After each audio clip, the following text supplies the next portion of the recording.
This is a new voice for a new Scotland. IndyPram.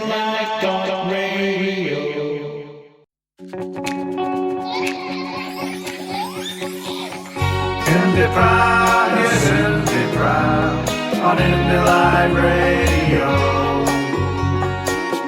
IndyPram, yes, IndyPram on IndyLive Radio.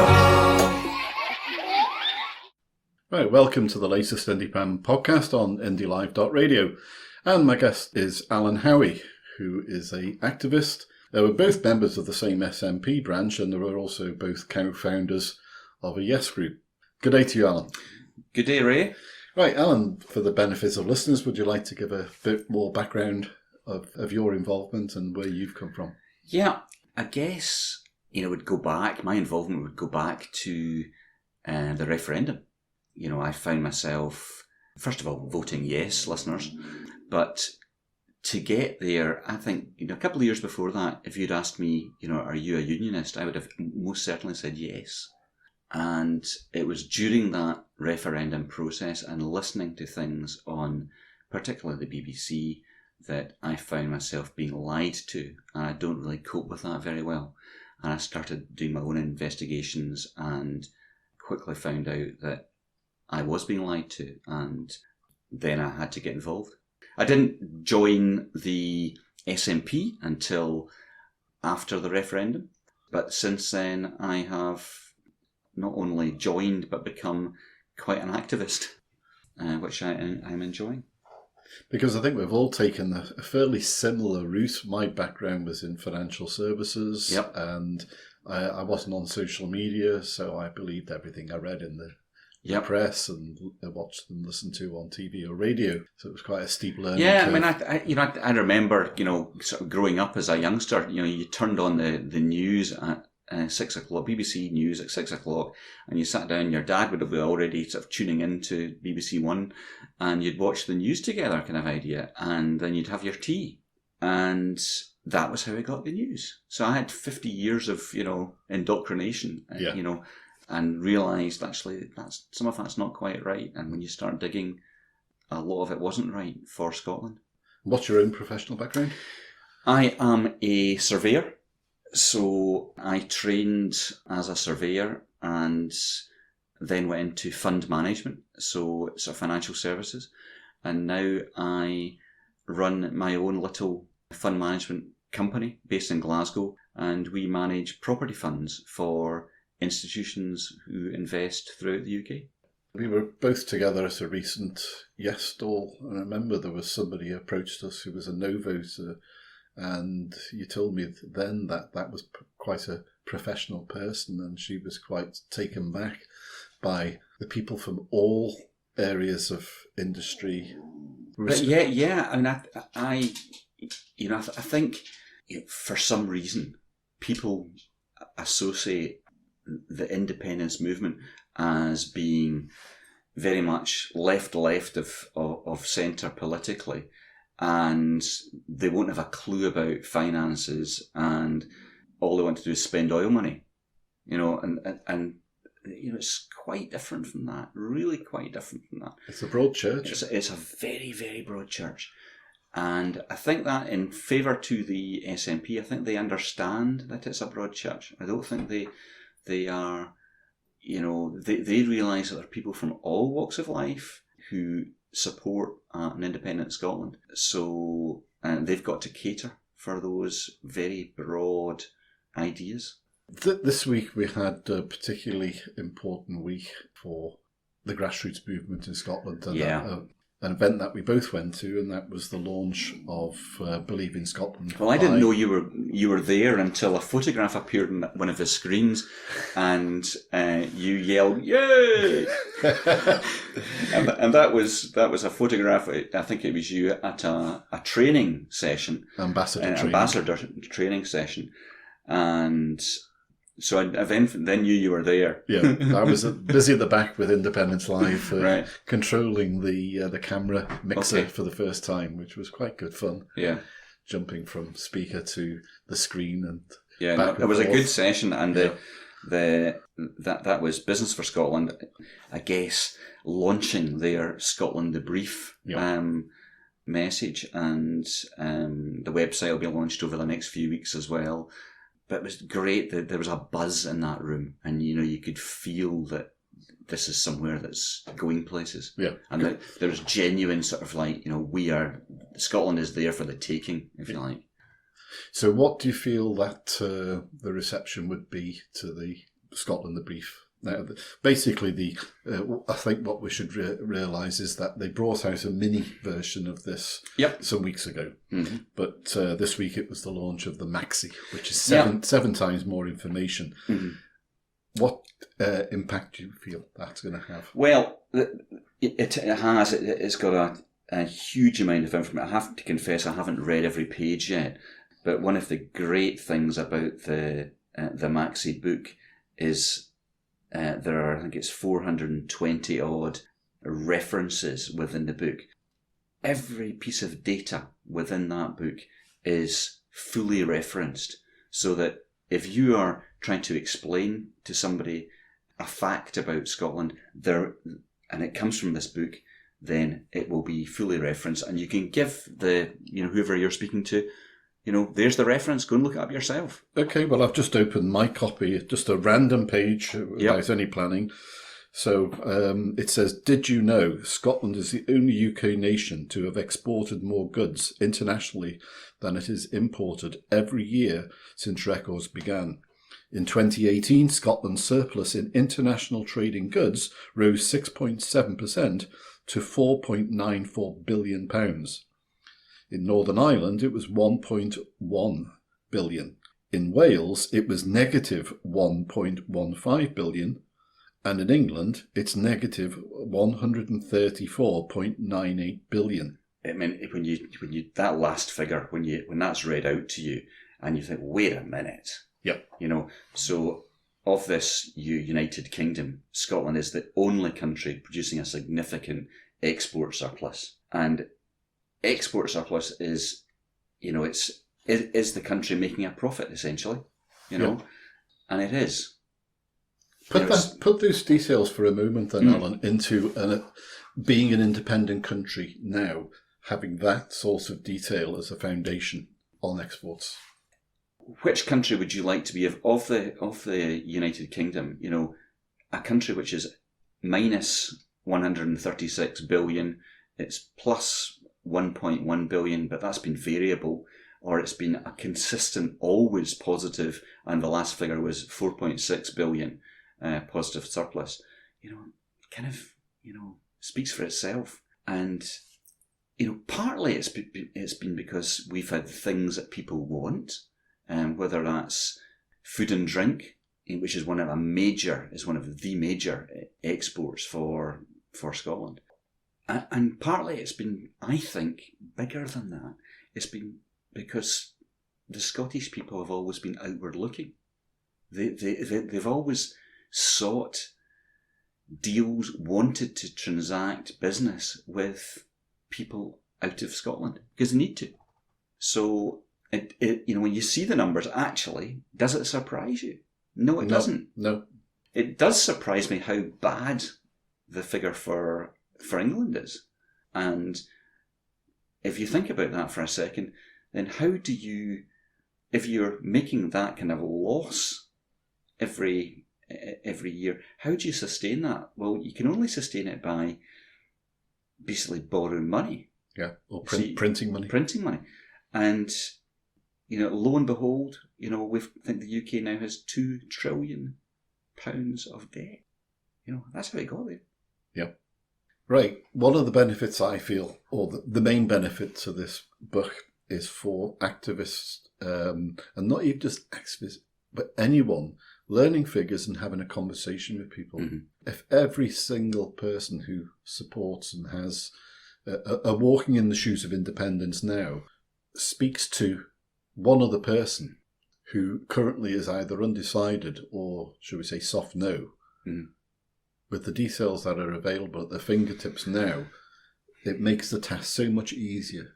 I think you said that exactly. Yeah. The words that you said there of soft no you can now approach a soft no voter and say, just have a wee read at this, or give them some of the facts, give them the book, and they can, the first thing it'll do is they'll say, wait a minute, I didn't know that. I should look that up. I think once people have started that journey of getting information, provided it's credible, and as I said earlier, all these things are referenced, then the Business for Scotland folk have been very, very careful to make sure it is totally credible. So once people start looking for the correct information, I don't think they'll turn back. And I think once you've got somebody over, from a soft no to yes, that's it. They'll not come back. They won't come back. Yeah. So I think this is a material. If your question is, what's the impact of this book on the soft no? I think it's a yes. Mm-hmm. I think it's quite similar, in fact, to a book that was printed after the 2014 referendum, London Calling. Yeah. Because anybody who read London Calling would suddenly look at the media in a completely different light, and you would never return. Yeah.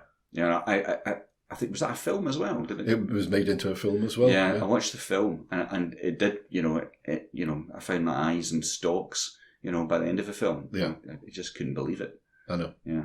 Because once I read that book, because what it did for me is it encapsulated in a quick read something which I'd not been aware of, but I'd watched. I'd watched and listened to the news, maybe over a story over maybe given a 1 month or 2 month or 3 month period, how it was boiled in the press. But when you encapsulate it into one page and see how something was being distorted or angled in a particular direction, that so much information was fed, proving one point, but it didn't. It was like the iceberg effect. You would get the tip, but you wouldn't get the 2/3 of the story, and realise how it could sway, or the media was trying to sway opinion. Now with this, this is what the Yes movement's been calling for so long. £7.50, great value for the Maxi. I think the smaller book, which is sort of half the size, I guess that'll be A6, and it's a good bit thinner, but it's very accessible. Yes, and I think it's £3 or something. £3.50. £3.50. Yeah, the Maxi carries about 7 times. More the information and doesn't have the... But all of the information, as I think, is available on the website now, or will be, so which is great. So folk can get the information on their phone, and it's very accessible. And another development that's coming along from Business for Scotland is an app to back this up. Right, okay. So that'll be coming out in, I think, a matter of weeks as well, and that will carry so much of the information from Scotland the Brief on it, and also provide updates. So that should be to look forward to. Regarding currency, Alan, how does the Bank of England work for the UK? It's meant to set interest rates, and the currency will go up and down, if you like, relative to the interest rate. So if you're an international investor and UK interest rates are very high, you'll think, that's great, I can get a better return in the UK, and that will suck in money from international investors. And it'll suck in, so much money, and then interest rates will come down slightly. The second side of that is, so how does the UK set interest rates? Well, it's got a bunch of people round the UK. It's got certainly one in Glasgow. I know it's got one in Birmingham. I don't know the locations elsewhere. I suspect there's one in Belfast, and they're called Bank of England agents. They sit there and they're meant to let the Monetary Policy Committee know what's happening locally in their patch. So I guess if the economy is falling apart in Glasgow and it's falling apart in Belfast, then Mr. Belfast agent tells the MPC, we want lower interest rates, and similarly in Glasgow we would say, we want lower interest rates. But London is huge. And London it's much bigger than the population of London, because it's got lots of extra money from other parts of the world. And they may require lower interest rates to combat inflation. So basically it becomes, what does London want? And the regional agents of Glasgow and Belfast are irrelevant in the scheme of things. I've often thought that if you looked at Europe, you've probably got the same problem in a sense. But the London of Europe is Germany. Germany's had a really bad inflation history. There was something between the wars called the Weimar Republic, and they had inflation of thousands of %, a wee bit like Zimbabwe had, over the last sort of few years, when people were taking barrow loads, literally, of notes, and by the time they had walked from their house to the supermarket, the price of bread had increased. They needed another barrow. So that is what happens when you get hyperinflation. And Germany has said, no, we will manage we've learnt our lesson. We will do that. But because of that, they will keep interest rates probably erring slightly higher than they need to be for Greece or some other member of the European community. And that means that Greece, like Glasgow and Belfast in my earlier example, is penalised because they need lower interest rates because their economies aren't doing quite so well. So the only way that you can get an interest rate which matches your local economy is have a local currency. So what I'm saying is the euro, because that's a currency that works across multiple currencies and multiple countries, that's an even bigger problem than the pound in the UK, because we've just said that the pound in the UK, the currency, the interest rate for a pound doesn't necessarily work in Birmingham, Glasgow, Belfast. We actually want a different, interest rate. But if you imagine that across different countries, the problem is going to be much, much greater. So if it was me, thinking about an independent Scotland, I would be saying Scotland should have its own currency, and therefore it's more in control of its destiny. And if it requires to have a high interest rate because inflation's kicking off in Scotland, then it can raise its interest rate, and it's not being told by another country to raise its interest rate. That increases transactional costs, but that in this day and age of electronic money movement, it's sort of irrelevant. So do you have any feelings yourself regarding an independent Scotland of what sort of relationship we should have with Europe, whether it's actually full member or European free trade membership, etc.? I don't think it matters, and I think but I'm coming from it might be better not to have to join the euro. And to be honest, I don't know the specific rules about if you go down a certain route, then you're forced to join the euro. I don't think there is, because I think if you look at Denmark, for example, Denmark's part of Europe. Nobody would sort of deny that. It's got its own currency. It doesn't have a problem with that.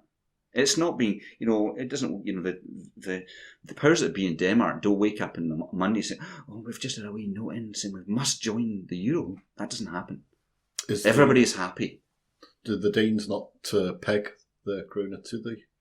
I think they have, and I think they have. They certainly did it before the euro arrived. I think they pegged it to the mark. Yeah. But and I don't think it's I don't think it's fixed. I think it's sort of it's fixed to a point, but they can break away from it. Yeah. Because that's the beauty about having your own currency, is that you actually control it. You can peg it to another currency if you wish. You can tear it up if it doesn't work. Correct.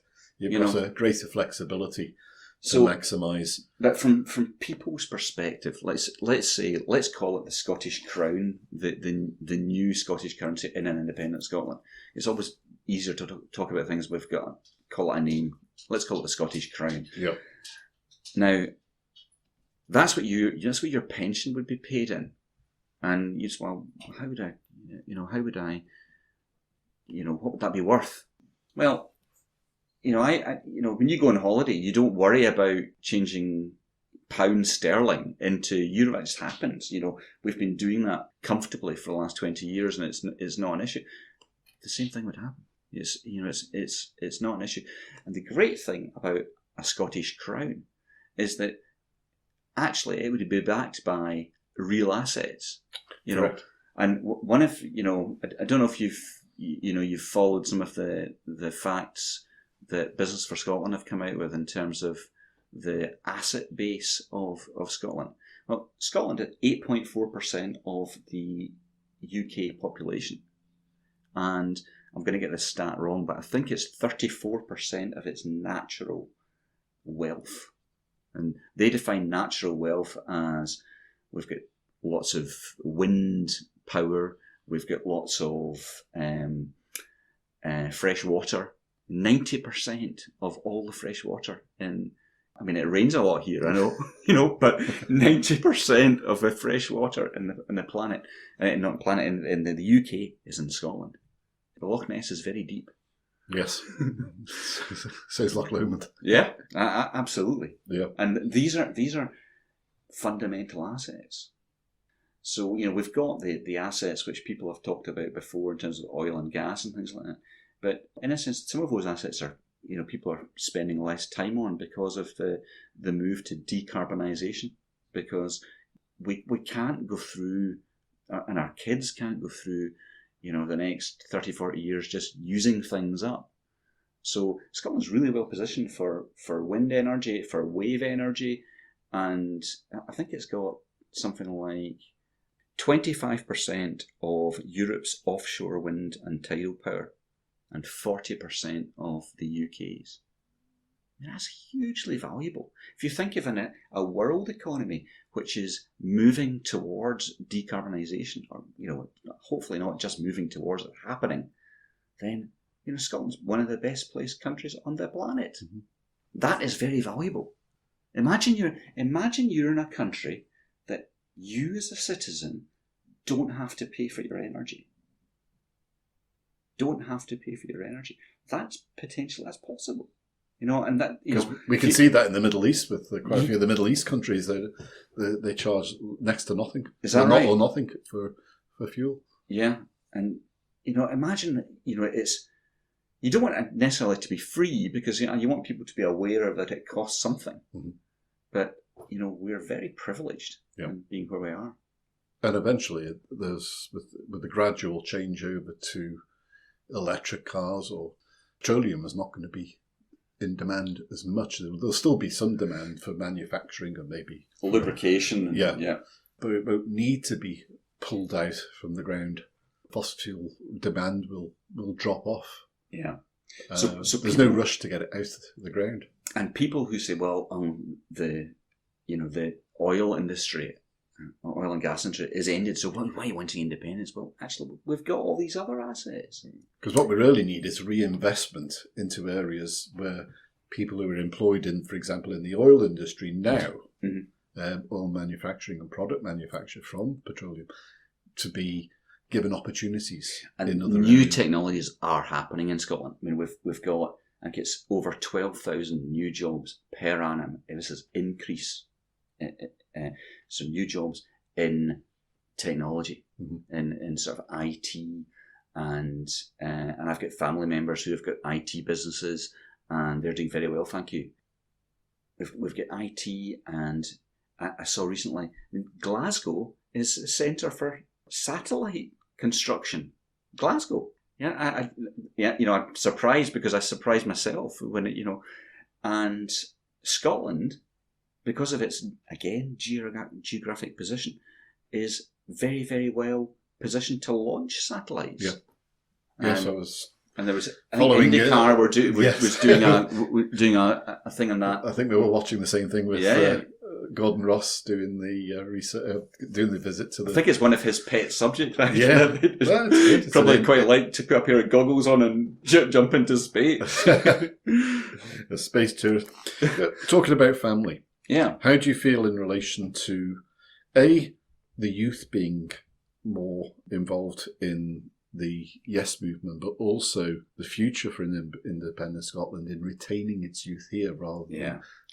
And that's such an important question. I mean, we talked earlier about, what you did for your living, and you won't be surprised to learn that property fund management in the UK is London-centric. In fact, it's not even London, it's the West End of London. So I can go down for a day and I would spend a day going round my chums, if you like, in the West End of London. And that would be a day well spent, frankly. And as my career has progressed, I have had the odd phone call saying, look, could you come and do this down here? And I've always said, no, thank you, because, I'm a family guy. I don't really want to drag my family down to London just so that I can get a few extra £1,000 in salary, when I would rather that as you get more senior in businesses, you could be the CEO in Scotland. Why shouldn't you be the CEO in Scotland? Companies like Diageo, I saw that they were advertising for a new marketing director. The job was in London. Diageo don't make anything in London. The stuff they make is in Scotland and Ireland. So I just find that sort of slightly odd. But Diageo's sales are all exported through London. Yeah. The way things have gone with Brexit, and of course Brexit occurs officially next week.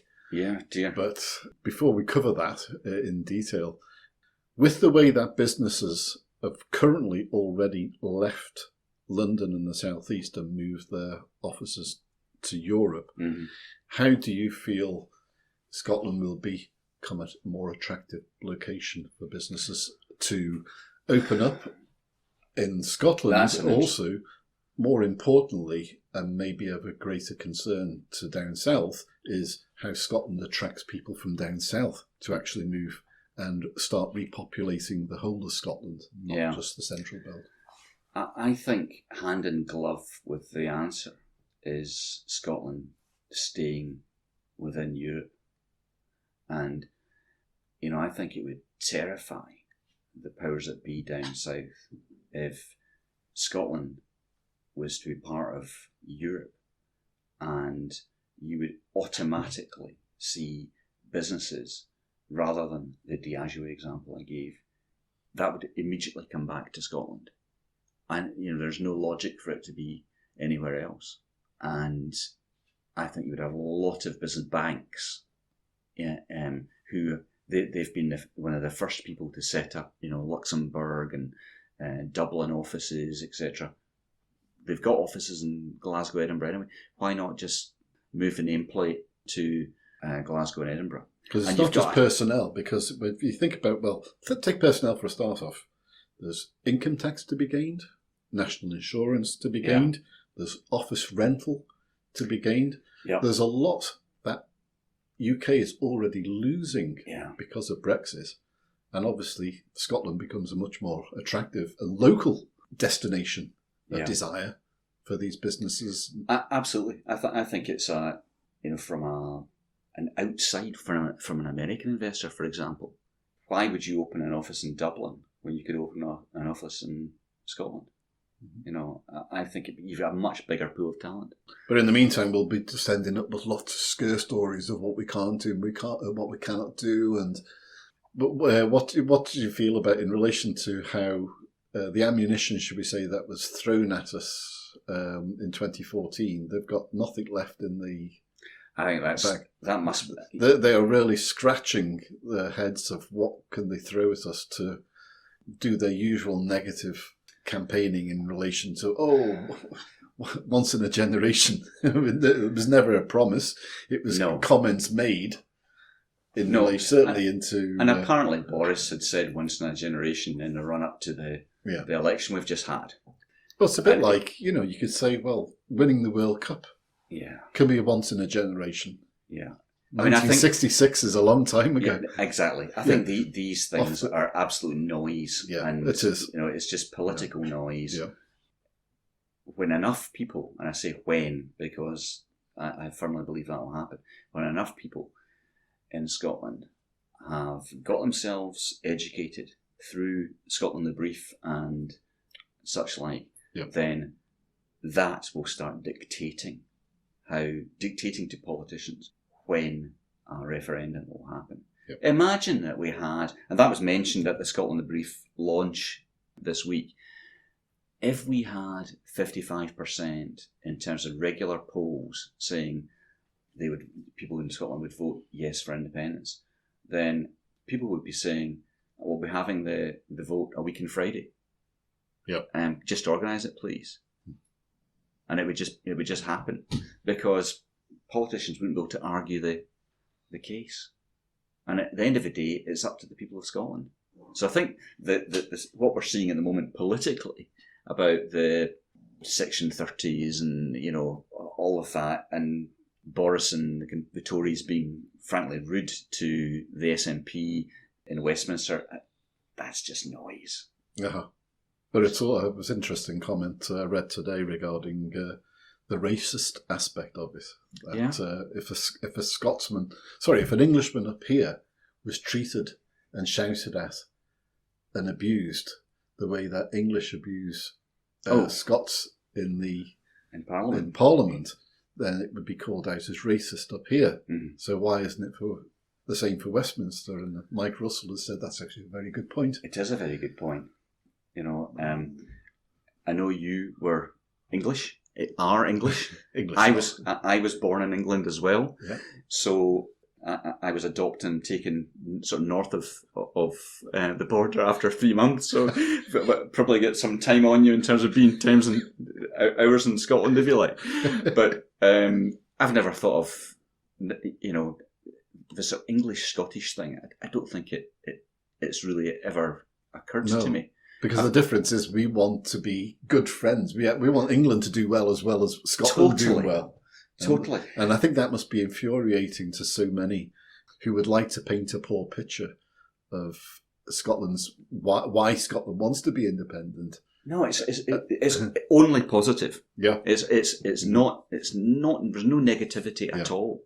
Because I've said before now for years, an independent Scotland would actually be really, really good for England. I think it would be. Yeah. And, you know, when I've thought about that very point, I think of pulling their socks up. That's what goes through my... And in independent Scotland, you know, England would have to pull its socks up. Mm-hmm.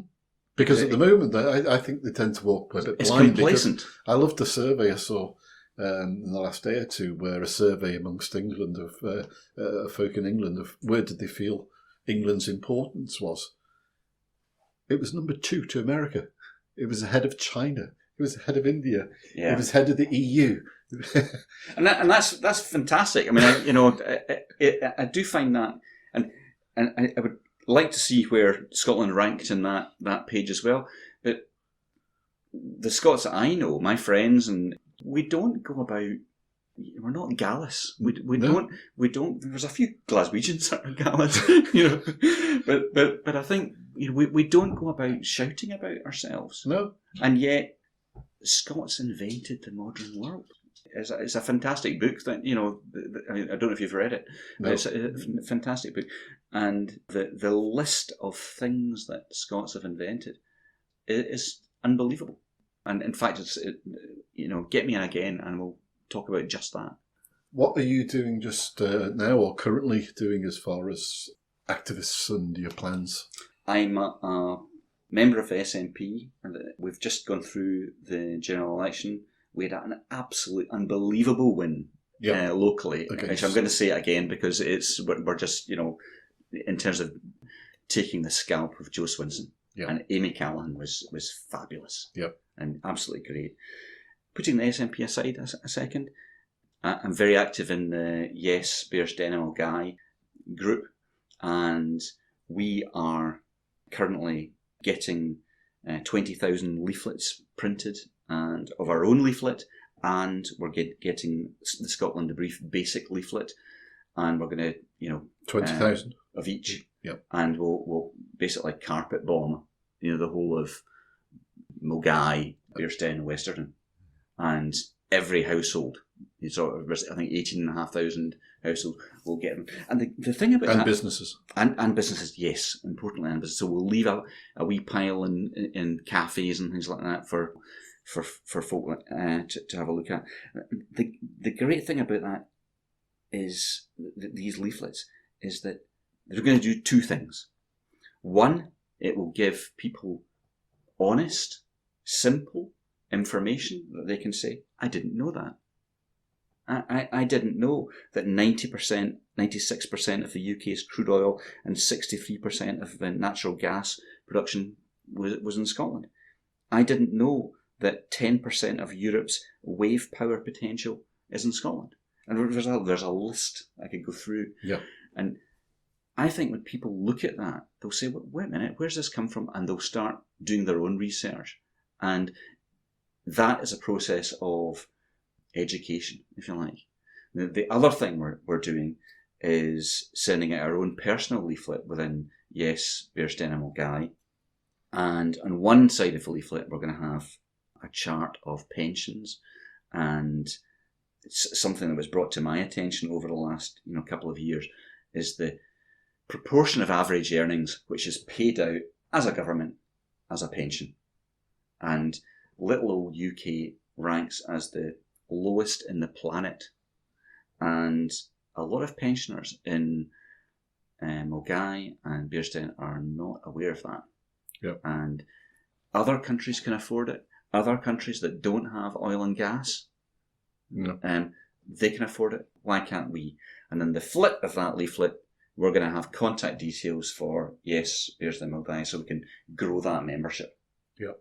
Because talking on the pension side just for a moment, it was just before the election they were talking about future plans for the Tories is to increase the retirement age up to 75. And you look at the flip coin of what's actually happening now in France that you don't get on the UK media. And that's France, they want to increase the retirement age from 60 to 62. Doctors are throwing off their coats in public. Lawyers are throwing off their cloaks in public. Firemen lying on the ground in protest. Massive, hundreds of thousands of people throughout France protesting. You don't get anything on the media here. And that's just objecting to a rise in pension age from 60 to 62. No, it's so I think this is why a lot of people are talking about civil action in relation to the route to independence, because the SNP, fortunately, a lot of the media just really think it's the SNP. Yeah. But the Yes movement is far bigger than the SNP. It is far bigger, and it is organised and it is funded. Yeah. And it's certainly organised a heck of a lot better than it was for 2014. Yeah. No, it's very pleasant to be part of it. Yeah. It's and it's positive. People go away from a Yes meeting and they feel good about themselves. Yeah. I couldn't believe that 80 to 100,000 people on a day that was forecast to be horrendous Well, the last one in Glasgow was amazing. Absolutely, no, that was I mean, a January, 3 cold, weeks, wet cold, January. Yeah, yeah, and 80 to 100,000 people. Yeah, no, that was great. And even no rally at the end, they still came. Yeah. That shows your enthusiasm. And I was on that march with my eldest daughter and some chums. And I don't know if you got to I think it was a railway bridge, or was maybe a road bridge, and underneath it was pissing down. I saw the video. And the march stopped, and there was a sort of drum band, samba band, and they started having dancing and things underneath this bridge because it was dry.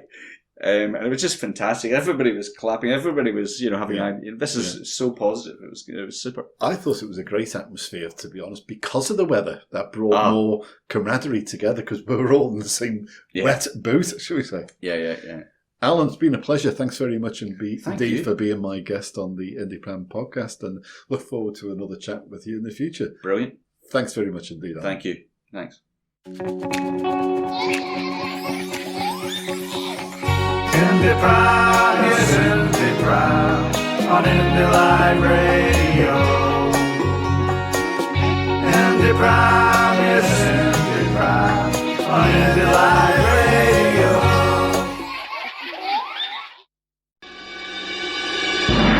This is a new voice for a new Scotland. IndyLive Radio.